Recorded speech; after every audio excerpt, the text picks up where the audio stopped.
Hey, what up, everybody? This is Stevie Breach coming to you here today, talking all about the big TNA Slammiversary 2015 show that's coming up. This is actually TNA's first pay-per-view since moving to Destination America. This last show was a little bit of a failure. I never really heard the numbers come out, but it didn't seem like people were really excited about the whole Bound for Glory Japan experiment that they did try. TNA was able to, basically get an arena, get a ring, get a lot of collection of talent, for basically next to nothing, by going over there and focusing on the Japanese company that they were helping out with the Great Muta, putting a great light on them. Definitely, Japan has a lot of wrestling organizations inside of there, and Wrestle One isn't really one of the biggest ones, so them having TNA come over and host one of their pay-per-views there was a little bit of a light on there. But as you've seen, the Wrestle One has pulled out a lot of their wrestlers away from TNA, and they aren't really together anymore. So they're going to be doing this show from the Impact Zone, basically because of Destination America's idea to move Impact from Fridays to Wednesdays.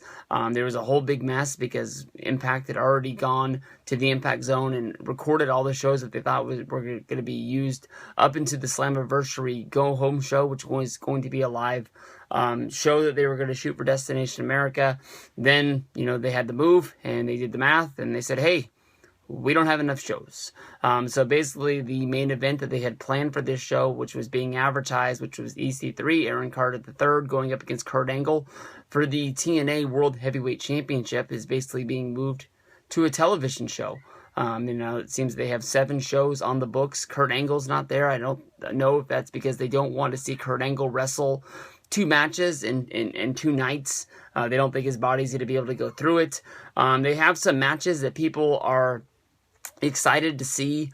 James Storm versus Magnus is a pretty big feud. They're going to be having a non-sanctioned match. Some people are talking about that. You have the big King of the Mountain match with Jeff Jarrett making his return, which was being billed as a championship match. But as of right now, there is no X Division title on the line. There is no World Heavyweight title. The champion's not even in the match. So I don't know what they're going to do with this. Jesse Goddard versus Robbie E. The breakup of the Bromans. The Dollhouse, one of the hottest girl groups there is in wrestling, going up in a 3-on-2 handicap match. Awesome Kong and Brooke. You got Lashley and Mr. Anderson going up against Mr. Main Event himself, EC3 and Tyrus. And then you have Bram versus Matt Morgan making his return to wrestling. And then able to make it where they can have their finishing match of the best of 5 series. The Dirty Heels versus the Wolves. Davey Richards will wrestle Austin Aries. And in this match, the winner will be able to pick the stipulation for the match number 5. Seeing how they've already, gone out and did Full Metal Mayhem, the TLC, I don't know what you can do for the best of 5 unless whoever wins this match just picks a flat-out wrestling match, because that's what these guys are, wrestlers.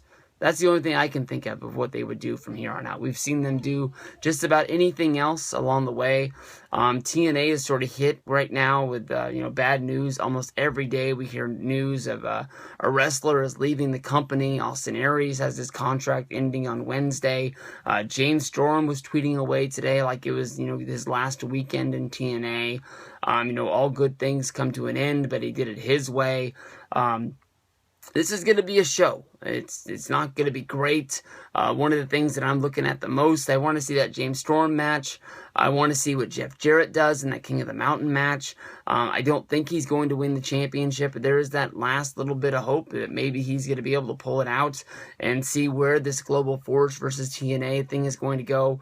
When Jarrett was on the show, they let him wear his Global Force shirt. They let him talk about Global Force. He brought up the fact that he had been in talks with his his sort of money man and Toby Keith, the guy that was, putting the money into as an investor into Global Force. So we'll see what's going down. But lots of things on this show. We're going to have to see if it's just a wrestling show or it's going to be good.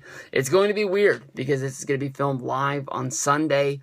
and whoever is there Sunday more than likely was there on Saturday when they filmed the show that's going to be airing after this, and you're probably going to see a lot of the winners, talked about in their promos about how I won at Slammiversary.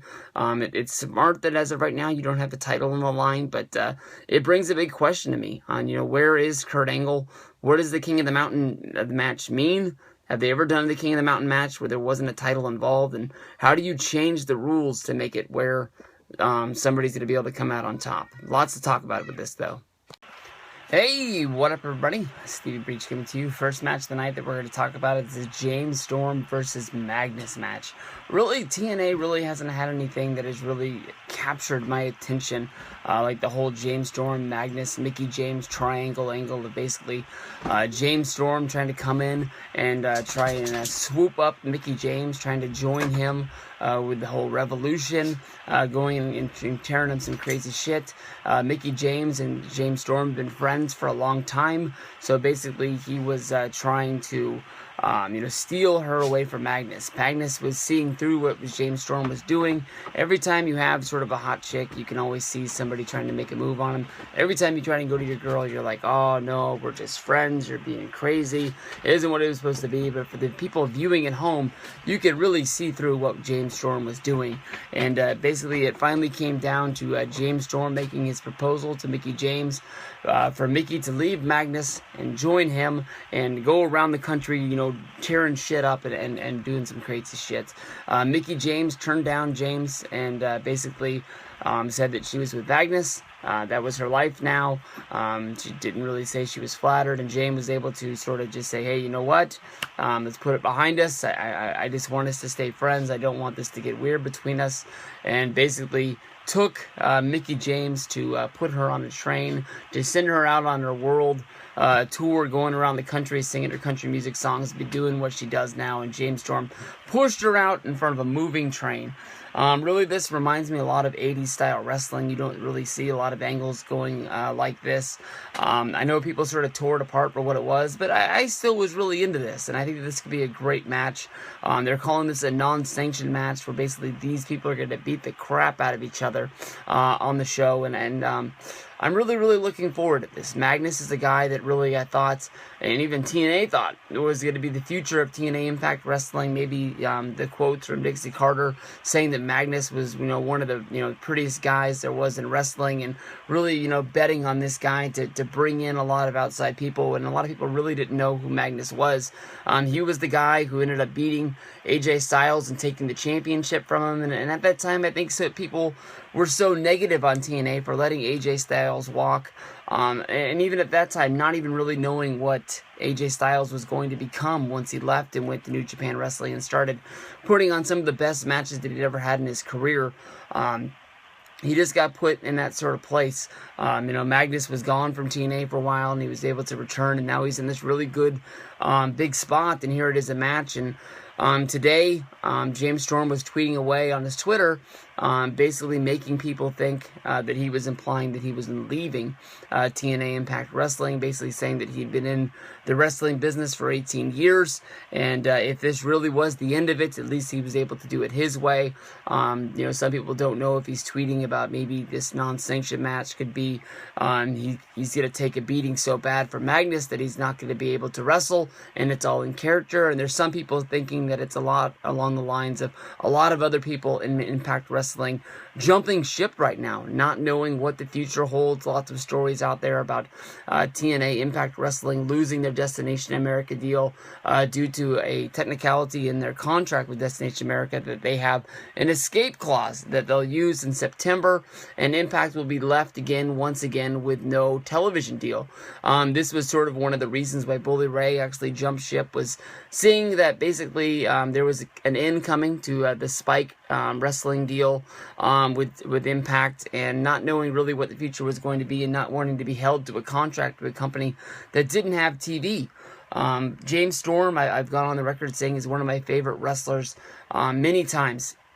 I really like his character. I really like the way he was able to spin it, because once it started to go the way of him being like the evil cult leader, even I was like, where the heck are they going? And once they got there, it was really cool. But, Cowboy! James Storm will always be one of the best things to get behind. You know, a guy that just is all about getting in fights, drinking beers. Him and Robert Roode as Beer Money were a great tag team, and the breakup storyline was even greater.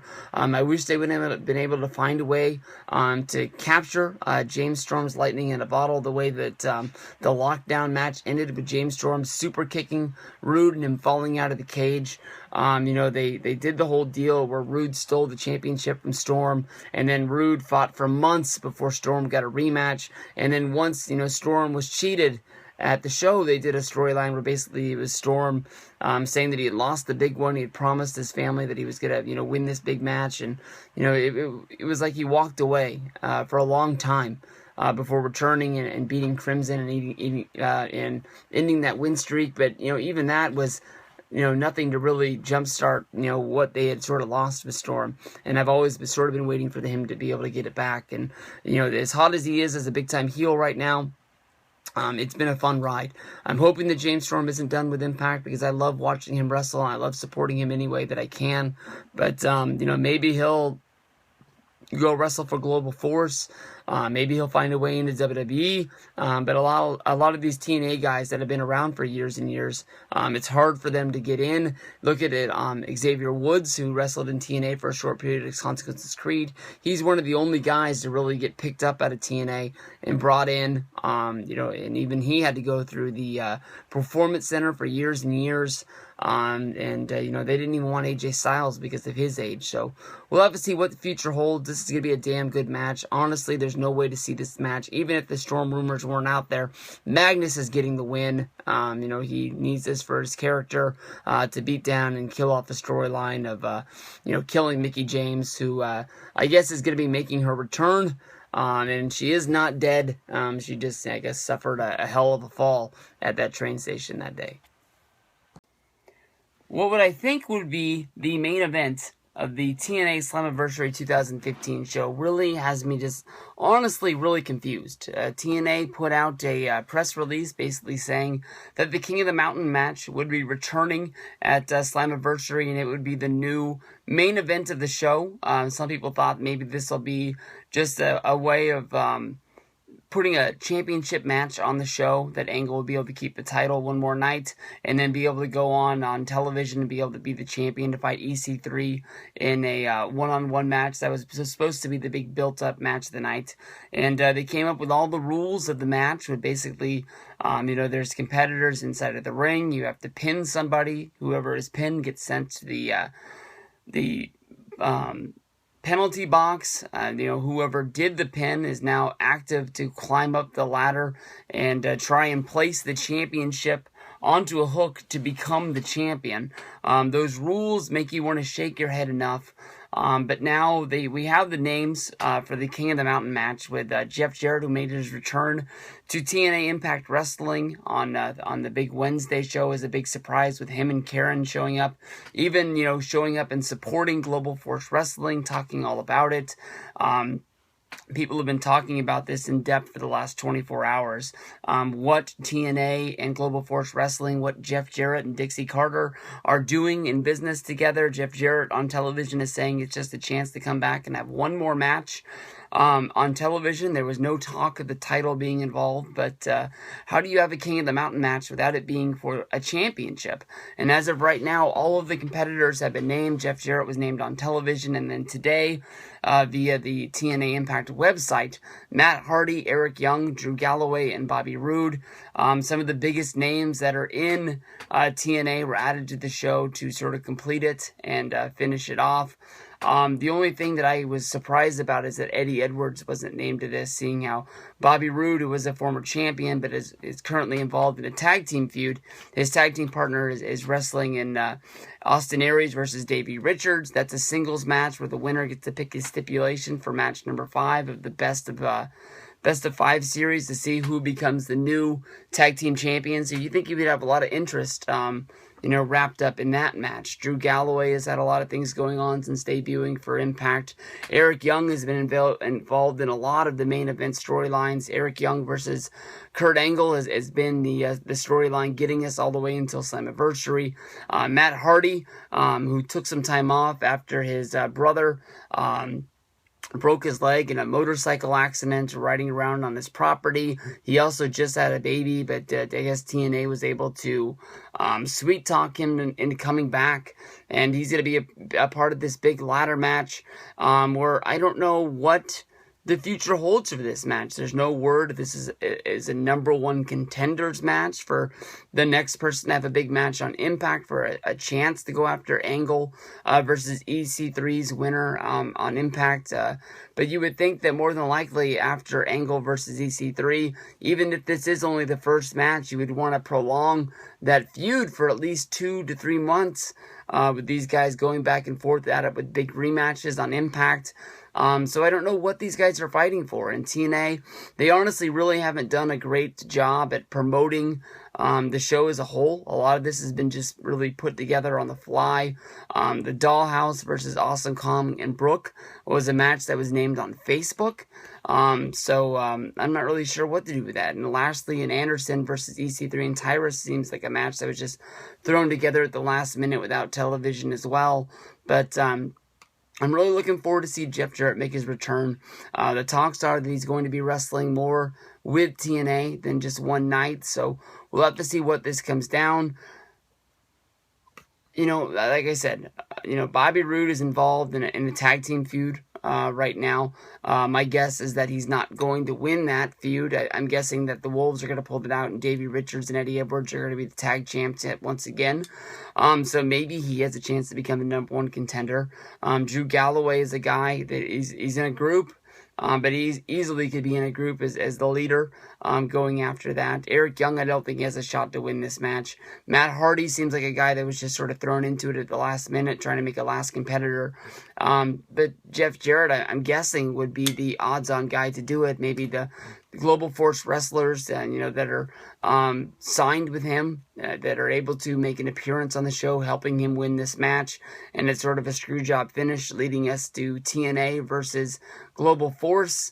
Maybe Kurt Angle sees all the competitors come down to the ring, and before the match starts, he says there's no way you can have a King of the Mountain match without him, and he adds himself, and it becomes a championship match added at the last minute. But maybe Angle's at the point of his career where TNA doesn't want him wrestling on back-to-back nights. So we'll have to see what comes from here, but I'm guessing Jeff Jarrett is the guy that's going to be able to pull this out and be the guy to win the King of the Mountain match, the match that's named after him, and that will continue on his storyline in TNA, keeping him around, whether if it's for him to be the new owner, whether if it's him to be an online or an on-camera competitor until Global Force has their own television, or maybe just become the all-out owner of TNA Impact Wrestling. Yet, once again, we'll have to see what the future holds. A lot of questions to be answered here. Hey, what up everybody? Today was a real fun day in professional wrestling. Well, actually, I guess last night was a real fun night in professional wrestling, and today was sort of like the aftershock of feeling everything. I can tell you that honestly, I went to bed really excited about waking up and going to the gym today, and I was really excited to listen to Wrestling Observer Radio, hearing what Dave Meltzer was going to say to break down the events happening at last night's TNA Impact live show and tapings as well, with Jeff Jarrett coming into TNA and becoming a part of the Slammiversary show, wrestling at Slammiversary in the King of the Mountain match. The match has been announced as of yesterday. I think only Jeff Jarrett was announced to be in there. Jeff Jarrett versus Matt Hardy, Eric Young, Drew Galloway, and Bobby Roode. A great collection of talent in there. Great collection of TNA stars, and Jeff Jarrett being added into there is a real big part of the history. I will say that I'm glad that Jeff Jarrett is getting this shot inside of TNA, and even if it is just on the level what they're saying, Jeff Jarrett coming back, wrestling one more show. I think that's really cool because honestly, I think that TNA really gave the shaft to Jeff Jarrett even before he quit and was not all the way out of Impact Wrestling. TNA ran 2 one-night only pay-per-view shows. One was the 10th anniversary special, and another one was the Tournament of Champions with all of the greatest TNA champions that they had still under roster. Jeff Jarrett was not invited to either one of those shows to wrestle, even just to put somebody over or anything. I'm not looking for him to be the guy, put to the main event, but how do you have a 10th anniversary special and not have the guy that, put the first pen to paper to build the company that you guys are celebrating? And, when it comes to a collection of champions inside of tournament to see who the greatest champion is in TNA history, how do you not have the guy who won the title and held the title longer than anybody? I know that there's been different championships in there, and I know that Bobby Roode had the longest run of all time, but there's no doubt in my mind that Jeff Jarrett has to be the guy in TNA's existence to be holding their number one title longer than anybody else. And so that was sort of a negative thing for me, but now there's rumors and speculation running wild over thousands of things. If you've gone to Jeff Jarrett's YouTube page and seen his behind-the-scenes documentary that they let him film about, coming to the park, basically sitting in the car waiting for his time to go. Dave Meltzer talked about how basically nobody knew that this was going to happen except for the people that needed to know that was going to happen. They handed out the script for the Impact last night. Basically, it was a 2-hour show. There was no gaps in it. And then they had Jarrett do his part, and then they had to go edit it into the show, clipping the things that needed to be clipped before the show went live. But you can see live reactions from the wrestlers that were there. Austin Aries honestly came out from doing his segment on Impact, and as he walked through the curtain, Jeff Jarrett was standing there, and he honestly looked at him like, what the fuck are you doing here? And then just breezed just right by him without even saying anything to him. So I don't know if there's bad blood in that camp, but it seemed very, very weird. But there's rumors out if this is Jeff Jarrett's last run in TNA. It seemed that Dave Meltzer was under the impression that this is not a one-time deal, that Jeff will be in the foreseeable long running of storylines with TNA if that leads to him going into the TNA Hall of Fame at Bound for Glory. He is probably the one name that deserves to go in more than almost anybody else. Of course, at the first induction, they put Sting in, one of the biggest names to ever wrestle there, and then easily the biggest acquisition that TNA ever had was bringing in Kurt Angle. But last year they went with the Dudleys, and it's always sort of been on the back burner. Why are guys like AJ Styles, why are guys like Jeff Jarrett, the building parts of why people were choosing to watch those early TNA Impact shows, or not even Impact, TNA shows as a whole, why were they not involved? TNA has been a company that has seen ups and it's seen downs, and Jeff was there for a lot of it, and he bailed out, and now he's starting up his own company, and there's rumors that maybe Jeff will be acquiring TNA in the time slot that they have on Destination America, taking it off of the Carter's hands and putting it back under him, trying to get to where it's going. Maybe they're just going to be doing an invasion storyline of Global Force versus TNA Impact. I still have questions about Jeff Jarrett in this King of the Mountain match, because the way that they described it was that basically in the King of the Mountain match, you would be handed a championship, and in order to win the match, you would have to climb up to the top of a ladder and place the belt on a rung, and that was how the match would be ended, and you'd be crowned the new champion. Now, the King of the Mountain match has not added Kurt Angle. It doesn't seem that this would be an X Division match, even though it doesn't look like there's one on the card yet. It just would be weird to have, maybe Matt Hardy and Eric Young fit into there, but Drew Galloway and Bobby Roode. I know that the X Division means no limits. It just doesn't really fit with what they're going through. But if Global Force does come through, there's been stories coming out today.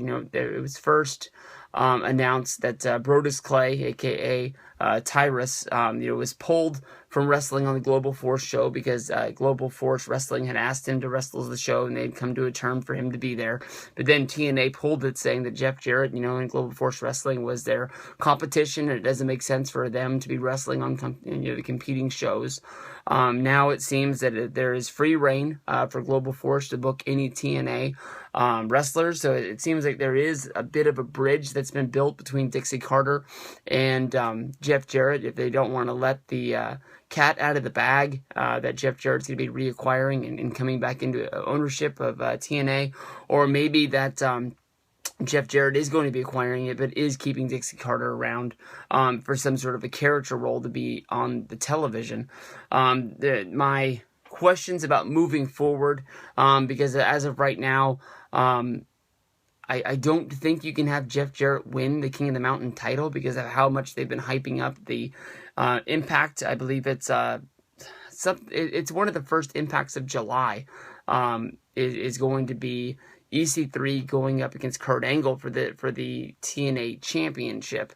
So you can't have Jeff win the title. But if Jeff did win the title somehow or somewhere down the road, that's how you could bring in the Global Force backup is running the Invasion angle. Basically, Jeff's going to be taking the TNA title with him to his Global Force Wrestling.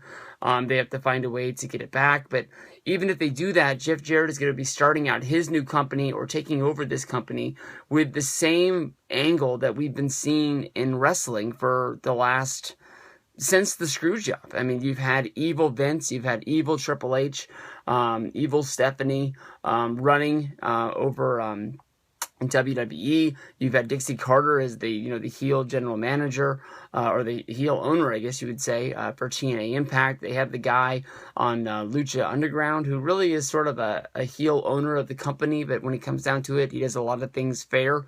He just likes to stack the deck against talent. But it just seems that so many people are doing this heel storyline. Why are you going to recreate it and restart it again? It's worked for years to keep things rolling down the tracks and make easy storylines because you've just been copying the things that have been doing so many times in the past. But if you think about it, the one thing that I was questioning about Jeff Jarrett starting up Global Force Wrestling was when he started TNA, he came up with the brilliant idea of the X division by changing the cruiserweight or the lightweight division that was used for WCW or WWE by basically meaning X Division had no limits.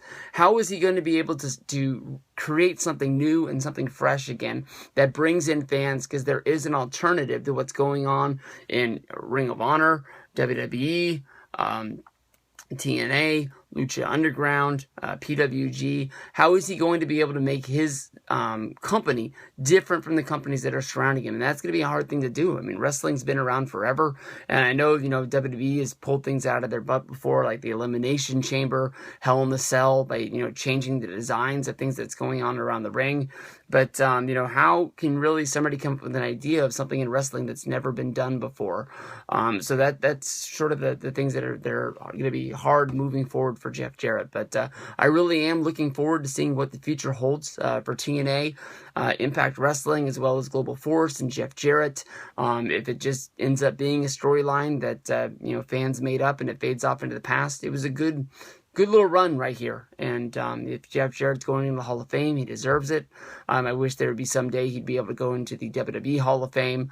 That might be a long way down the road, seeing how Jeff Jarrett was away from TNA for a while and never really found any way to sort of bridge that gap together. I have seen WWE tweet out Jeff Jarrett pictures of him, being one of the best Intercontinental Champions of all time.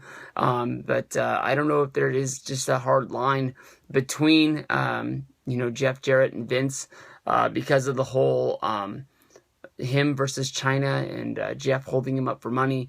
It seems that Jeff Jarrett and Jim Ross were able to bury the hatchet on the Jim Ross show, and Jim Ross was able to sign with Jeff Jarrett's company to do the New Japan Wrestling show over in Japan in January. So we'll see what the future brings, but this could be 1,000 things over with really big stories coming out of this.